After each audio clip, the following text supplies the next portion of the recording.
मधली सुट्टी झाली, मुलांचे डबे खाऊन झाले तरी पुण्यातल्या खेड तालुक्यातल्या या शाळेत मुलांचा गोंगाट ऐकू येत नाही.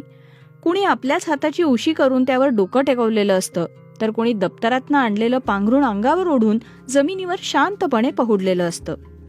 वर्गांच्या बंदिस्त भिंती आणि बेंचची शिस्त नसलेल्या कनेरसरी गावातल्या जालिंदर नगर जिल्हा परिषदेच्या प्राथमिक शाळेतली मुलं रोज डबा खाल्ल्यानंतर अर्धा तास झोपतात.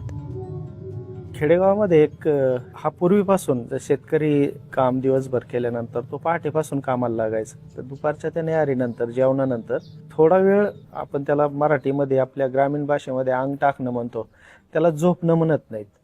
थोड्या वेळासाठी ते झोपतात आणि त्या थोड्या वेळाच्या झोपेमध्ये चांगल्या प्रकारचं रिलॅक्स होतं शरीर पण, मन आणि मेंदू पण.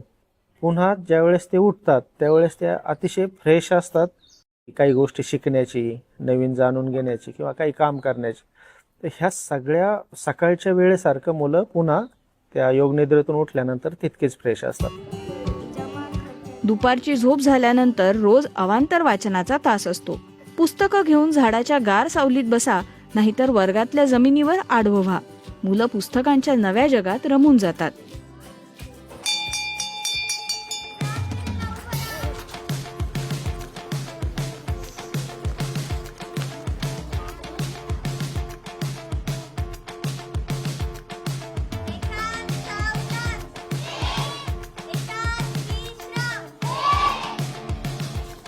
शिरूरच्या वाबळेवाडीसारखाच याही शाळेचा वारे गुरुजी कायापलट करतायत. गेल्या 2 वर्षात इथल्या विद्यार्थ्यांना शाळेची गोडी लागलीये, ही त्याचीच पावती आहे. कधी कधी विद्यार्थीच एकमेकांना शिकवतात, एकमेकांचे विषय मित्र होतात.